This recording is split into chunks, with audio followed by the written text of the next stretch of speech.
Oftentimes we hear about how we're supposed to love ourselves or accept ourselves for who we are. But this can feel really scary. And I remember actually when I first came across this concept, I was actually very against it, because if I accept myself, then I will never become, how will I motivate myself to become a better person, right? Then I'll just be happy with who I am and I'll never be what I want to be, right? So this video is all about why do we have that mentality, and then how can we have a better mentality so that we're actually setting ourselves up for success. My name is Jennifer Van Wyk, and I'm a psychotherapist, a humanitarian, and a best-selling author.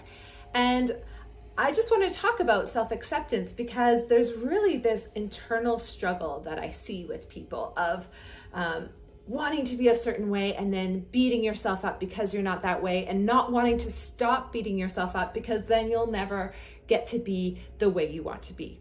Almost everyone motivates themselves by hitting themselves or beating themselves up. It's kind of like whipping a horse to make it go faster. In my book, I cover the concept of want and don't want, and how we use don't want to really propel ourselves forward. But how what we can do is actually just shift from thinking about what we don't want to, okay, well, what's the opposite? What do I want, right? And that creates a total shift in our present moment. Instead of thinking right now, you can even start thinking about what's something that you don't want to be, right? And when you think about, oh, I don't want to let my family down, I don't want to be unhealthy, I don't want to be fat, I don't want to be stupid, right? That feeling of don't want, it affects your body. It feels heavy, it feels really sticky, gross.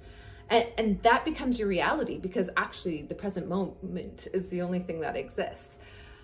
However, when we shift that to, okay, I want to be healthy, I want to be there for my family, I want to be supportive, I want to encourage those around me, I want to help people be the best versions of themselves. Now, if you think about that, it feels so much different in your body. You feel lighter, you feel energized, you feel motivated, and maybe even excited, right? We're still moving forward, we're still progressing. But when you beat yourself up, it works in the short term, for sure. I won't argue that.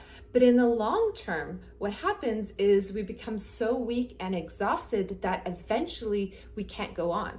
If you continue whipping a horse, it eventually will not have the strength to continue. And that's when depression really sets in. Depression is really that sign of, hey, you need to use a different strategy. This is not working. It cannot continue like this anymore. So instead of wasting energy on things that we aren't, it's much more effective and much more energizing and brings you so much more joy and excitement and motivation in the present moment if we can accept what our strengths and weaknesses are, and then use our energy to organize our life to best support us. For example, I'm a highly sensitive empath. It's something I write about in my book, and if you want to check it out too, it's on my website as well. I've got some blog posts on it. And as part of a highly sensitive empath, it means I've got a really massive heart, which sounds cute, but it was horrendous as a child growing up. But it means that as an aid worker, as a humanitarian, I burn out after 2 years. I can go into a situation, and then after 2 years, it starts to really get to me, the pain and the suffering. I have to do like meditation every day. I have to do self-care every day. Other humanitarians don't. And there was a long time where I judged myself, like, how come I'm weak? How come I can't last here? I can't stay here for as long as they can. What's wrong with me, right? And actually to the point where it caused me to get post-traumatic stress disorder, PTSD. And I remember crawling out of one of my missions, and I had to spend 2 years of like really intensive professional help to get me back on my feet. And what I realized is, instead of beating myself up for not being like other people, for not holding myself up to their standard, which again, we never know what it is.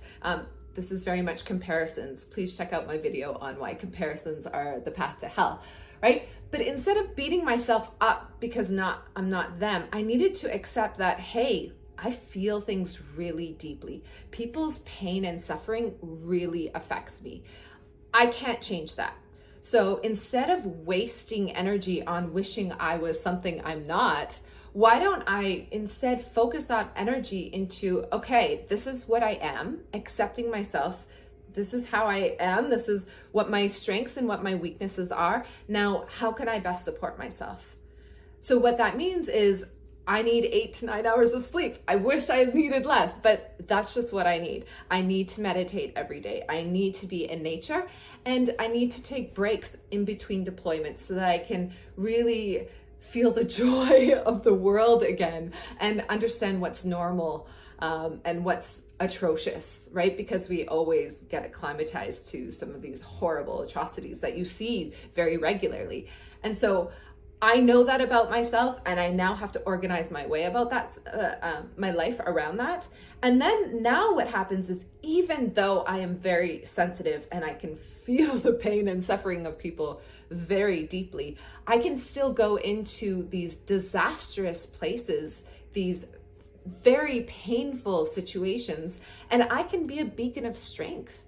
And that means I'm a better manager. Often I'm managing teams between 200 or 800 people. And so I can make better decisions. I can support them emotionally because many of my staff survived whatever disaster it was, or their family is still undergoing it. And so they also need that emotional support. So when I take care of myself, when I accept who I am, what my weaknesses are, and then make my life, organize it so that I'm supporting that, so that I can then be the best version of myself, I can then really be so much more compassionate, so much more loving for all of those people that don't have that strength at that moment. And now it actually, in many situations, I'm the one that can survive in that situation much longer than other people, because I know that deep down, or initially, this is something that I struggle with. And so I make sure I create those